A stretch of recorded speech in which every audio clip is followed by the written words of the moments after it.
Hello, everyone. I am Ben Pick, and thank you for joining me in Running to Write, where I give questionable writing advice through running metaphors. It's been a few weeks since I've done this live, so things are going to be a little bit iffy as I remember how to do this. So I hope you all have been having a good time. I had a great weekend. I just got done with MagFest, which was a local video game conference. Lots of fun, lots of arcade games, lots of old school things, which I really enjoyed. Now, anyways, tonight it is all about writing time. Except before we get started, I'm going to go off on a cool two little details that I want to mention. First of all, I was just talking about MagFest, but more importantly, I was accepted to be an author vendor in author lane at this year's AwesomeCon, which is that's awesome. I mean, that's so incredible. I love that local conference. It's in DC. It's a metro stop away. Well, I mean, it's a couple metro stops, but I'm on the same metro line as where the conference is. And I've been going there for years. So it is incredible to think that I will be just able to show off my own work of art at a place where such incredible talent is going to be showcased. I'm so amazed that now they have an author's alley and that they're supporting self-published authors. That isn't something they had before. I think there were a couple of local artists who were, or not local, but there were a couple of self-published artists who were there before, but those are mostly comic book focused. And it's really cool that they are also adding and expanding what it means to be an artist. So if you're in the DC area on the weekend of March 8th through 10th, consider checking out Awesome Con. And if they're there, then absolutely find me and stop by and say hi. I'll be in Author's Lane, which is, like I said, that is awesome for Awesome Con. There will be some big names like Jeff Loeb to Rosario Dawson to Ming Na Wen. There's, I think it's a specific to Star Wars panel. So all those actors and actresses, they'll be out there. If you want more information, just go to type in Awesome Con into Google. It's gonna be a lot of fun. There are some really big names there, and it's always cool to just see what it's like at a gathering of people who just love pop culture. And whether it be Star Wars, whether it be Marvel, whether it be DC, there are some incredible experiences. Whether or not, they're, like I mentioned, Rosario Dawson, or they're on TV as Star Wars, they're on TV in Star Wars, whatever Star Wars version it is, from Bad Batch to Ahsoka to Mandalorian, whatever. It's just really cool to find some local artists. There was this really interesting, sorry, I'm going off a tangent, but it was called like The Pirate Girl or something that my wife picked up. It was a book, a comic book about a little pirate girl a little girl who dreamed of adventure and became a pirate. Cool little story. And then I think that series kind of just exploded. So hopefully they might have another one out by the time we get checked back in. But either way, it was a really good read, and I think it was pretty cool. So, that was a lot of fun to get out there and to say out there, because I know I was kind of last week, or the last time I was doing this live, I didn't know. I was still waiting on an answer, and then they apparently they didn't send out the acceptances to Author's Lane first. There was a first batch for the other artists, so artists and then regular vendors. And so I kind of was worried because we got past the expected by date. Anyways, that's all a long story. We're here tonight for some other things, but before we do that, one interesting note: I checked out the reviews for Falling Through, and there were a few added there since last month. So thank you to everyone who's posted your thoughts on my debut novel, whether that's recent, whether you did it, a year ago, whatever.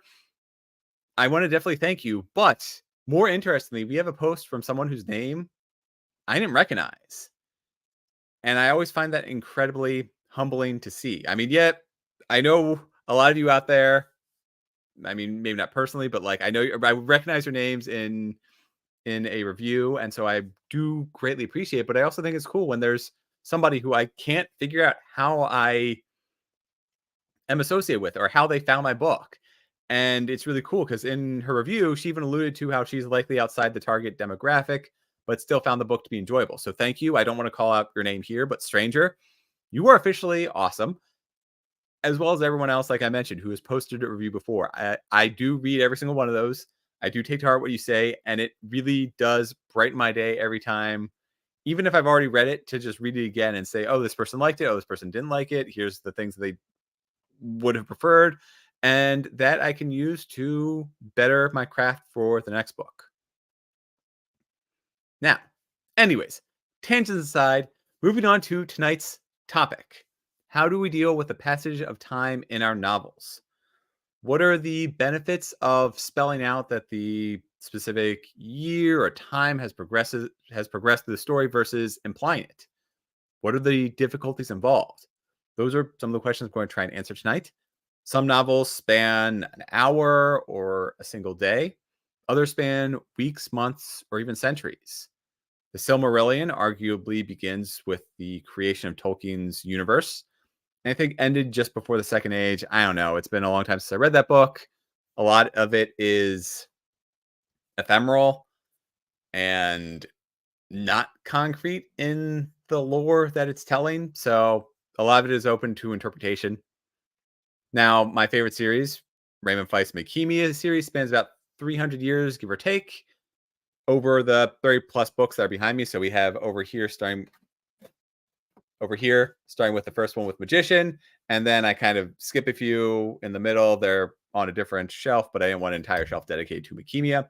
So then we end up over here, which is Magician's End, which is roughly 300 years later. Again, it doesn't necessarily say 300 years, but you can kind of follow, like, we start off with one character, then we have their grandkids, then we have their great grandkids, and then it's just sort of a whole thing. So I just say like 300 years is, relative.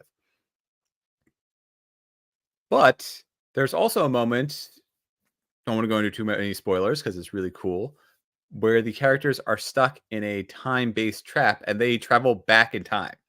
It's a slight spoiler, so I'm limiting the context on that statement. But within that chapter, they progress backwards through billions of years in a creatively constructed scene. And it's one of the core memories I have as a reader and as a fan. When I was, a kid reading this book, I thought, wow, that's incredible how they conveyed what the characters are experiencing. Other books might take place within a single hour, or it can be a multi-generational tale that draws meaning from the past and present of, say, a given family through their grandparent and grandchild, as they might be at similar age. So it might show the grandparent as a teenager having similar themes and experiences and conflicts as the grandchild. Or it might be, I can't believe I'm going to make this reference, a JoJo instance where you have the grandfather, or you have the original JoJo, Jonathan Joestar, who's fighting I don't think he starts off as a demon / vampire at first, but you have him fighting somebody to the death, and then the person becomes the villain becomes a vampire, and then it's his grandkids, another Jonathan Joestar or whatever. That's a long route. That's a long road to go down. But either way, you have a starring main character who defeats a villain but doesn't fully kill them, and so the villain comes back, and it's up to the grandkid to solve the mistakes of the original hero. Now, in these cases, should we find the timeline or the plot first? And is the timeline driven by the story? Those are all really good questions to ask when we are writing down our stories or applying them out. And if we're dealing with time travel, how do we make it clear for the reader that time travel has occurred? Or do we leave it muddled as a storytelling device? So let's see if there are any comments and questions here. Oh, yeah. I'll start by saying thank you, everyone, for joining in. RC Scott, Richard Holiday, and the Blind Sisters were all here before we got started. So thank you, thank you, thank you. Cool to have you in the chat. And let's move on down. Everyone's kind of saying hi, catching up. And oh boy. Time. Other herbs are available. Thank you, Richard, for a very punny reference. There's an old joke of somebody running in and telling his wife, like, "Oh no, there's a whole bunch. Like, we're running out of time. There's a whole bunch of time. Blah blah blah blah. Like, you gotta go outside right now because time is." Oh, I'm going to butcher it. Sorry, I'm going to butcher it. So I'll see if I can stall for time towards the end. Look up the Google reference and then try and figure it out from there. But basically, it's that bad pun. So, and hey, Jordan, thank you for joining in. Show where every running. Yes, I do love to run. Unfortunately, it is in the teens, or for those of you outside the US, basically like -5. So I've been doing indoor biking this month. I think I might have started the year. It was warm at the start of the year, so I've been doing. I started off with like a long run, and then I've been doing indoor biking since because, well, I'm getting older, and I can recognize when I don't feel like being outside in freezing cold, frigid weather, because freezing is not that bad, but it's also a little bit dangerous here because there's a lot of ice. And yeah, so I've been doing indoor biking instead of outdoor running, but I'm looking to get back to it. And let's see here. Remember to breathe. No, Richard, I will do this all in one breath. Um, yes, Jordan, you also get extra points for being here on time. So thank you, thank you, thank you. And let's see here. Actually, Richard, you were not here first. RC Scott beat you to it. Awesome. Cool, cool, cool. Okay. So I'm all caught up in the chat and we are ready to go. Also, random thought, but every time I was drafting up the script for this episode or coming up with a title, I keep thinking back to elementary school or middle school or whatever, where you have just a sign on the board beneath the clock that's saying time is passing. Are you? I don't know. Random thought of the day. You all get to enjoy it. Now, number one for writing time within our stories, be distinct. If time passes, then we got to show how much time has passed or give clear context clues. I don't need to know between the end of one chapter and the start of the next that exactly 52 years and 25 days, 14 hours have gone by. That can be conveyed relatively by showing us how the main character is a child in one chapter and a grandparent in the next. That's a very simple solution to give us a relative time period, but we do need to have some. I strongly recommend that we have something like that in the story where it shows that time has clearly passed.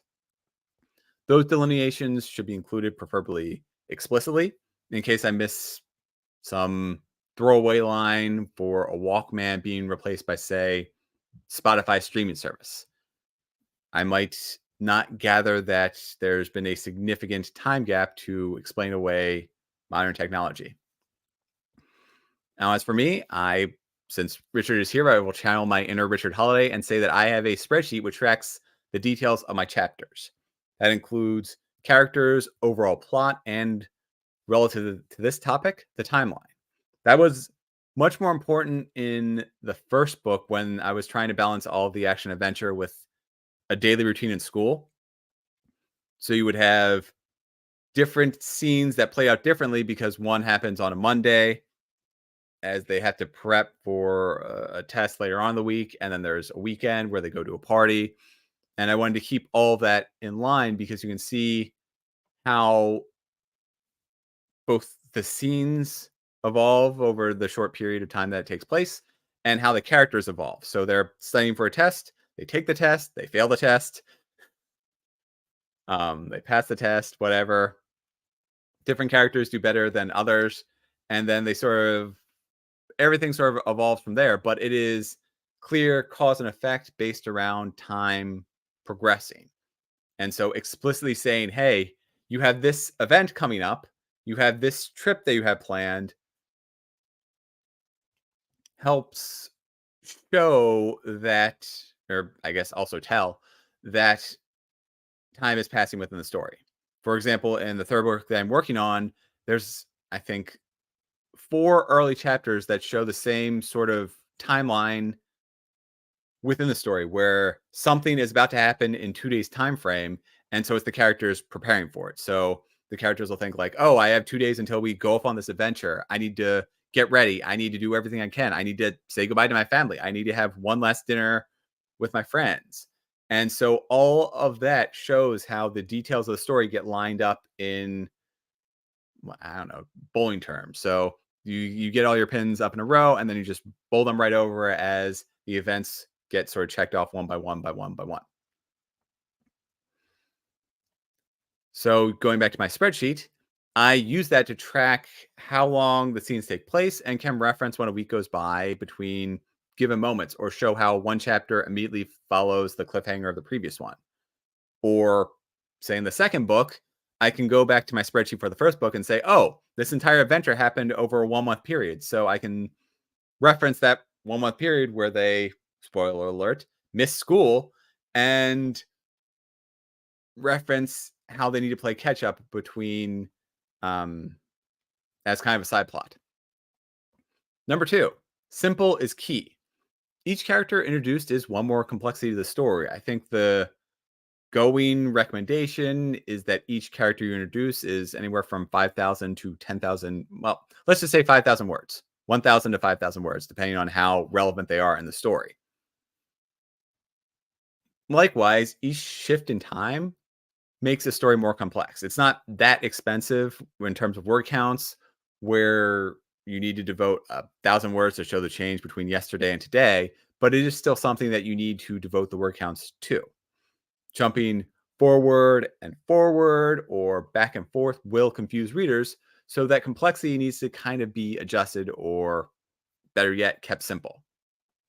That's why I say moving forward in time is a lot easier than moving back and forth and back and forth and back and forth, and then somewhere in the middle, jumping to another entirely different point of view. That being said, there is a story which is intentionally complex with its jumps to the point where it gave away a key detail, that all three characters were in fact the same person from different points in their lives. A lot of people complimented how this twist was conveyed so well and it came out of nowhere. For me, the way the story was told and the unnecessary complications that they threw in there because of the clearly different timelines gave away that secret that this character is really the same person.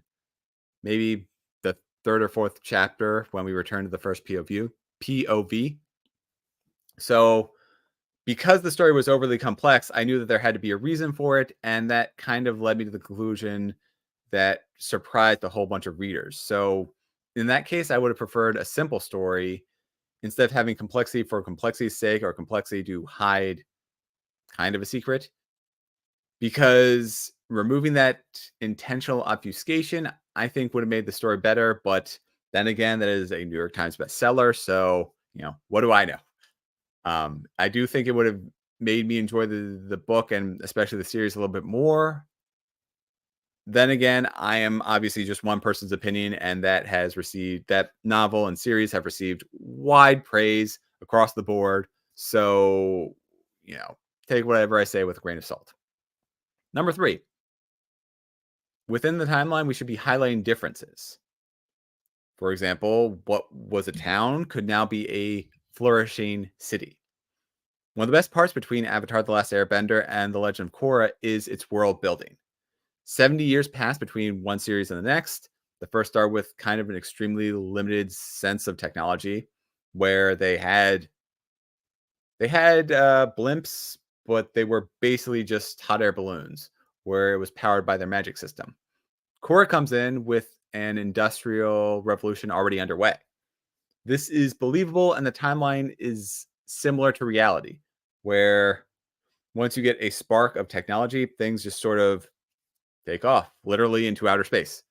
Although I don't think Korra went there. But in real life, it is incredible to think how far we as a people advanced in just 70 short years.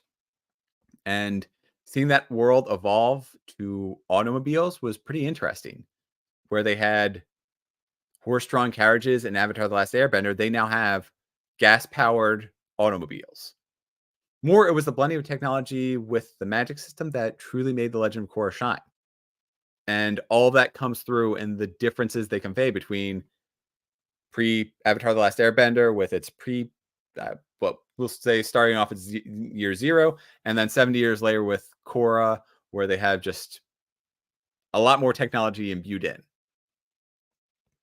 The characters had magic based on the four elements, and the technology matched it. There was the obvious fire bending to provide heat for the engines, like the cars, and that was true in Avatar: The Last Airbender, though it has considerably evolved.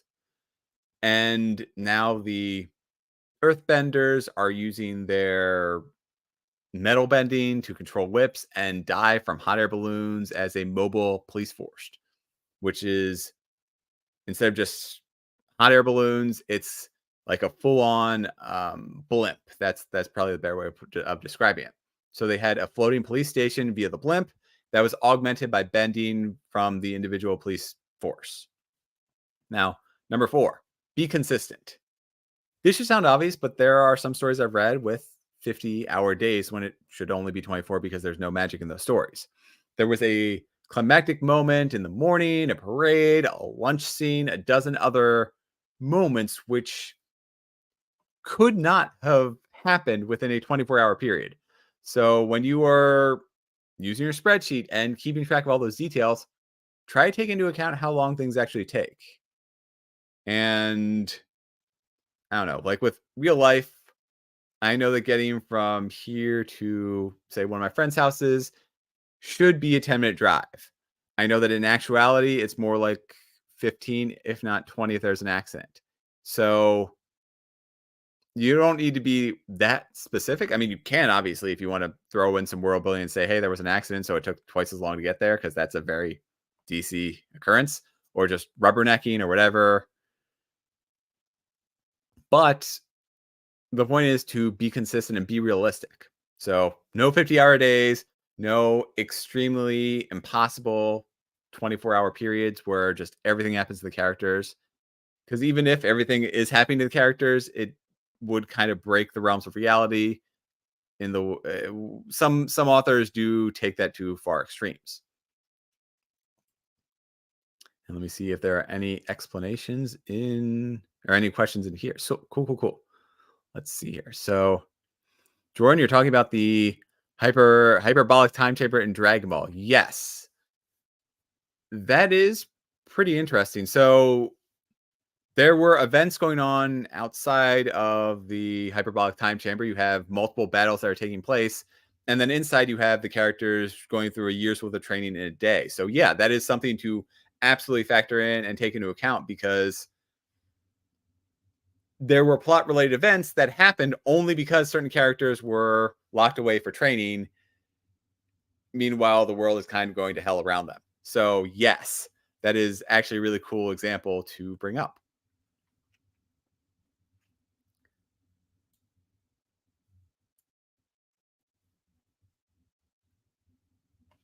And cool. Well, so lastly, number 5.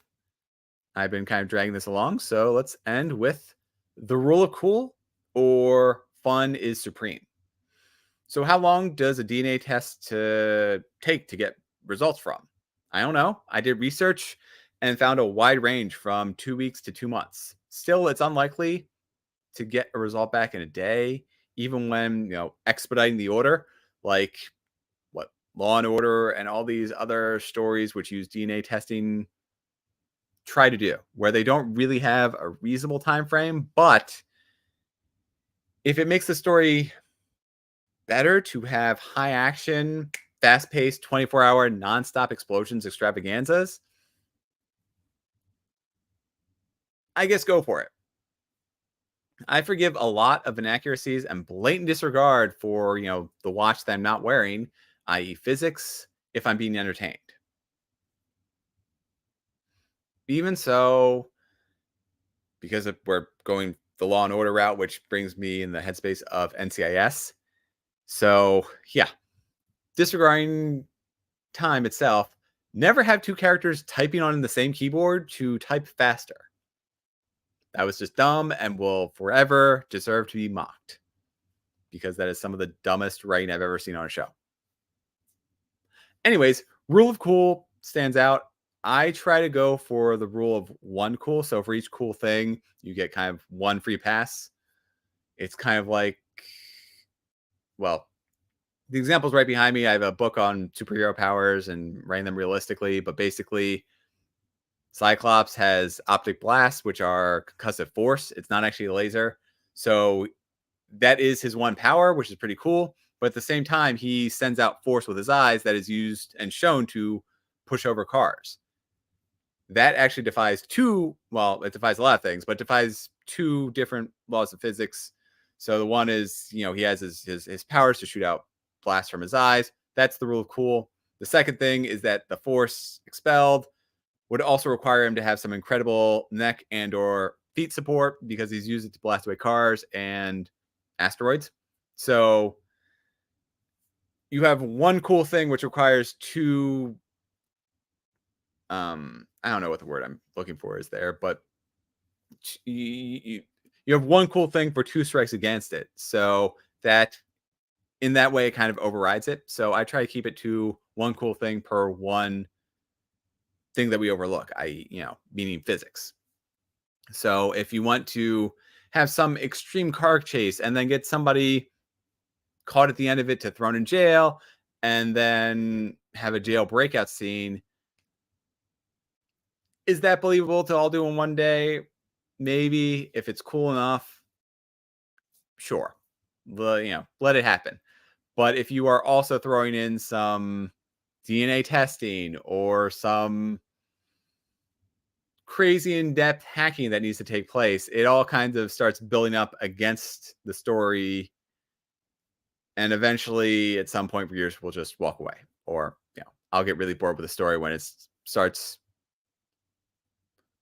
when the details of the story become impossible. So another way to think about this is when certain things like time and physics and character motivations no longer matter, then the story itself doesn't really matter. And that makes me not want to read that book or story, or just hurry and skim to the end of it so I can figure out what happens and try and get some meaning out of what the author is trying to convey. So that's all I have to say on writing about time. If you have any questions, please just go ahead and post them in the chat or post them as comments. I will happily answer them. If I don't get to them tonight, I will absolutely follow up. And let's see here. Cool. So, anyways, I am Ben Pick. Thank you for joining me in Running to Write. Let me know in those comments how long your stories tend to go. Are they measured in hours, days, weeks, months, or even years? I post my running and writing progress on Instagram and Twitter as Instagram and X as Running to Write. So be sure to follow me and join in with your own thoughts. Don't forget to sign up for the Running to Write monthly newsletter. I sent it out I sent it out at the start of this month. It was a good recap about what's going on and all of 2023. The next one we'll be talking about my ski trip. I think I got some pictures I actually took pictures, so there'll be some fun stuff about MagFest. And I'll be talking updates with my book number 3 because I will be doing a book teaser. I should get that out soon. I'll do a book cover reveal. As of today, now, it's gone to the 3rd round of professional edits. My goal is to get physical copies, limited number, for AwesomeCon. So my goal is to get everything lined up for March 8th. Whether I hit the goal, whether I need to push it back to say Balticon, we'll see if I can do that. But March 8th seems like kind of a soft goal and something that is achievable depending on when I get back from my professional editor. So book 3 is coming.